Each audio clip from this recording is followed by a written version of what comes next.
everyone, it's Carla. I hope you're doing well and that you have some time to be creative or to do some thrifting of your own. I'm here with a haul for you today.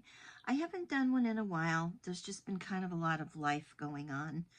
But the good part is that some of the life matters took us into the Kansas City area for a couple of different weekends. We used to live there for a long period of time. We raised our kids there and owned homes there.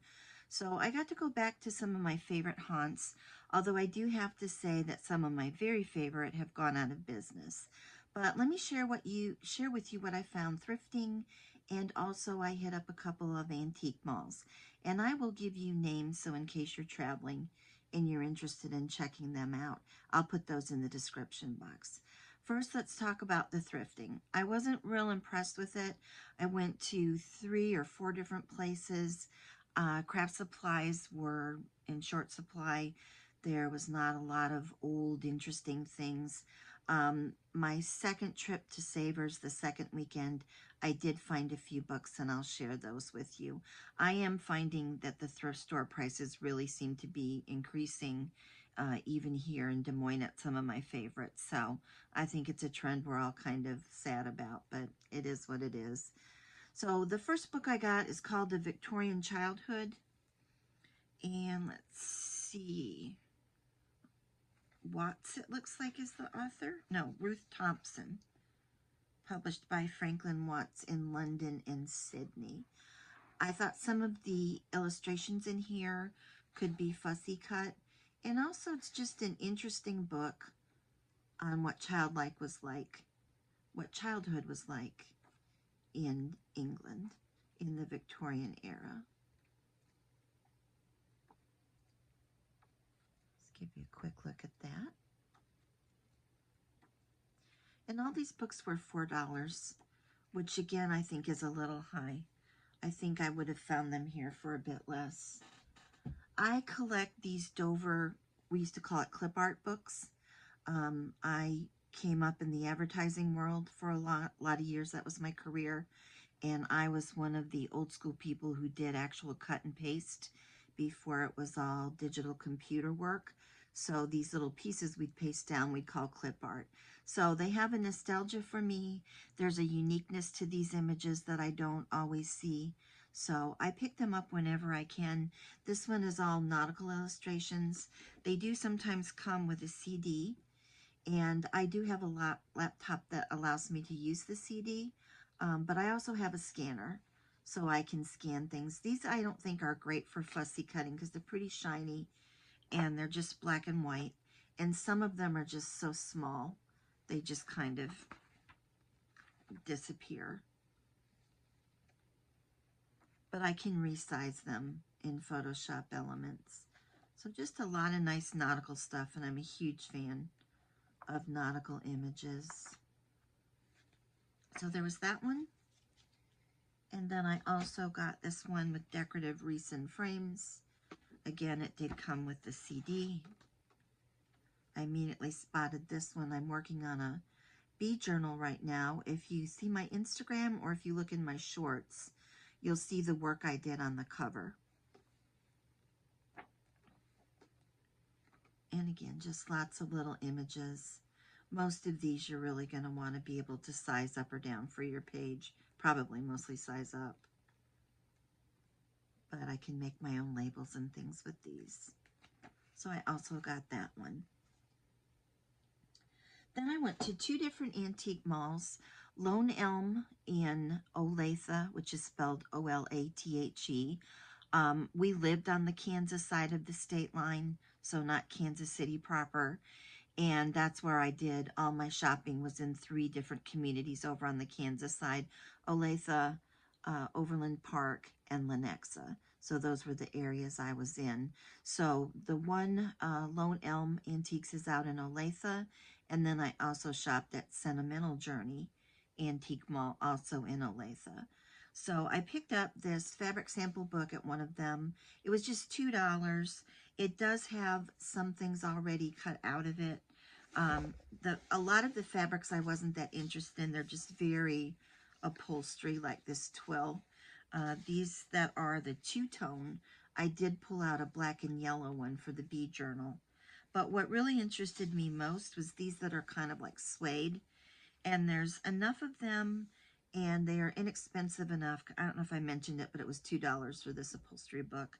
I'm going to try doing some embossing with my embossing machine and just kind of play around. And there's just a lot of colors of these suedes. I don't know if they would work to do embossing with a rubber stamp and an iron or not. I may try that too. I've seen that done with velvet. So this was kind of an experimentation book of fabric.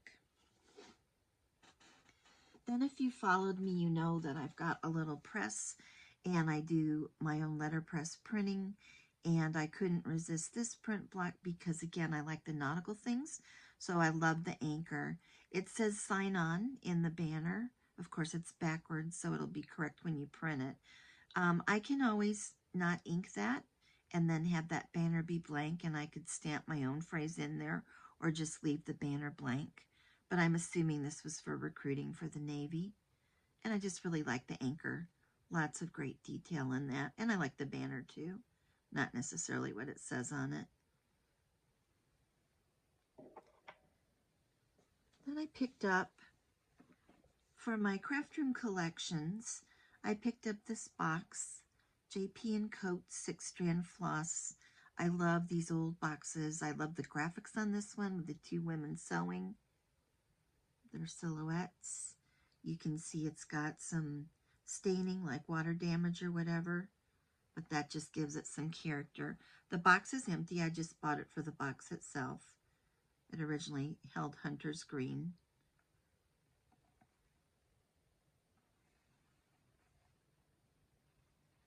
But I think that will look great with some of my other vintage boxes. Then this immediately caught my eye.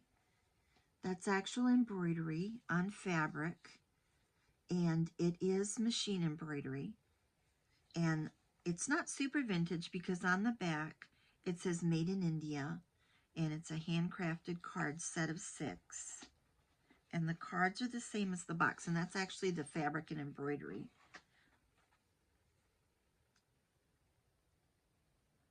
I believe that's a Happy New Year's in French. Correct me if I'm wrong. With some machine stitched embroidery in pinks and grays and blue on a yellow fabric. And it is a carte postal. So I believe there were, I think, 6 of these. Looks like 5. 5 of these because I already put one of them in my Regency Flip Flap journal. And it came with these envelopes that are the kind of like coin envelope style. And I think this was like $6 to $8, somewhere in that range. And I just thought for the beautiful box and 5 cards that was worth it.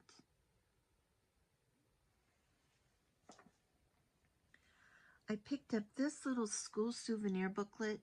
If you've seen some of my other videos, I do have a small collection of these. And it has the teacher's photograph on front. And I love the forget-me-nots on it. I'm a Blue fan, and I like the little poem about forget-me-nots. And then there are the pupils.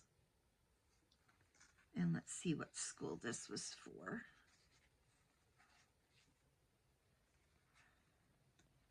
Germany School District number 7, and this is actually from Adair County, Iowa.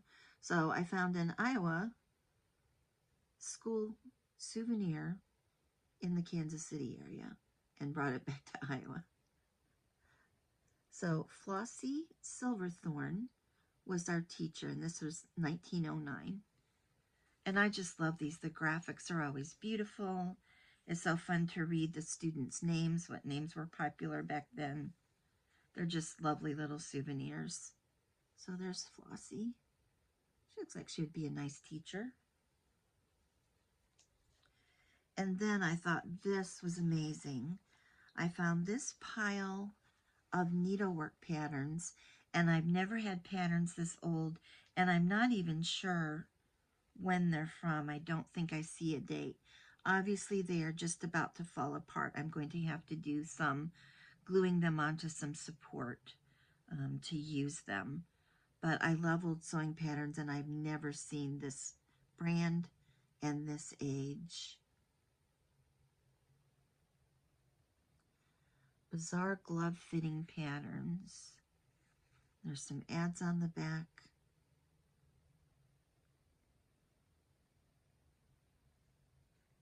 And again, I'm not just immediately seeing a date on these.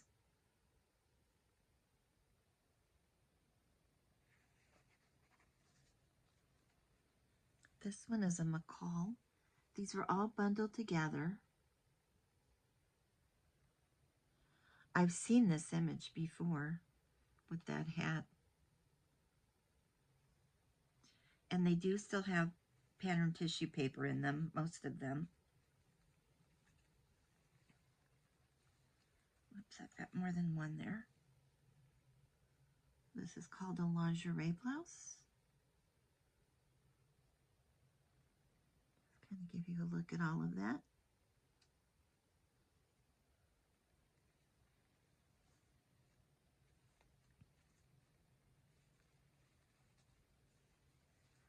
Let's see if I can get it without it falling apart.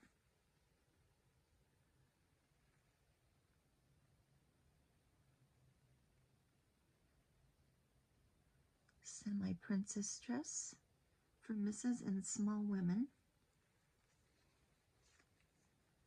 There's the back.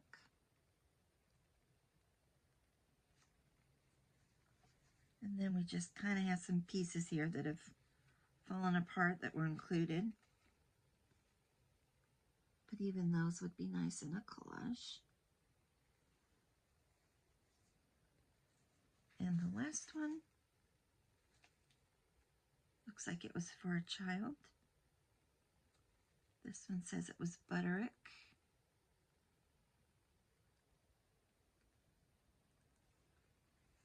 So I thought those were quite a treasure, even though they're in pretty brittle condition, but we can always save it.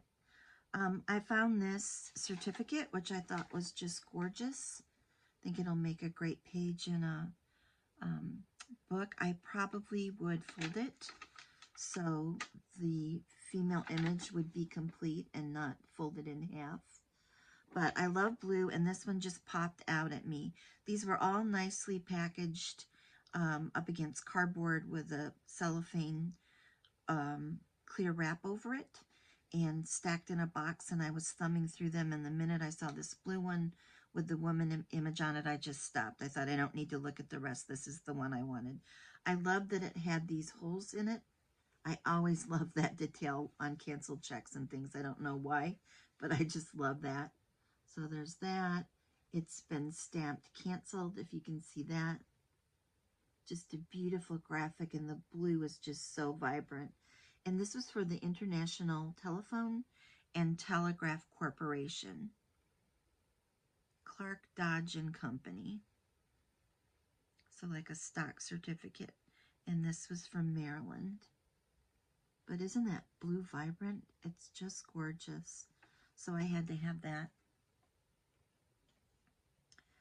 Then I found these. Lots of fashion sewing items that I picked up, which, if you know me, you know those are my favorite. These are very vibrant colors. The women's faces almost look like they're hand-drawn. I'm not really sure. But this was for dress patterns, and this was, I think it's Coulter Sportswear in Los Angeles.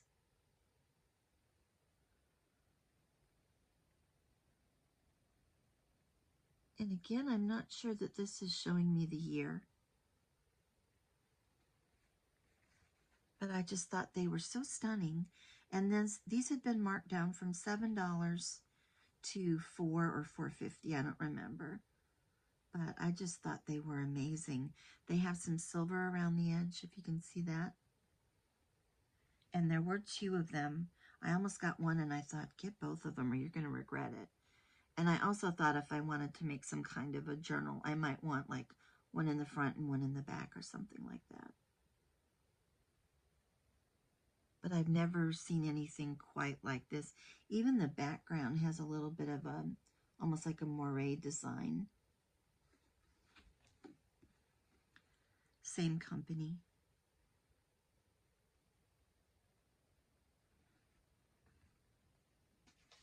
And then lastly, I got this large button card, and this will just be for display in my craft room. This is from Blumenthal and Company in New York, and it's just the different sizes of these mother of pearl buttons, which I'm not sure if they're real mother of pearl or not, but that says Sweetwater Pearl. Has a little button card tacked on there. Says washable lava pearl, so I'm not sure what that means. And there's the very aged back.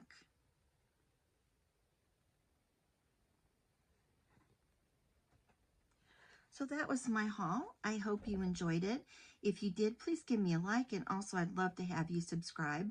Someday I'd love to get to that elusive 1,000 number, but I'm pretty far from that right now. But I do appreciate each and every one of you who takes time to contact me and to watch these videos. I also want to thank Sheree at Turquoise Streaming and Dale at Not Too Shabby Chic for the hashtags I'm using today, and I'm going to link their channels down below. Thanks, and I hope you have a great day. Bye.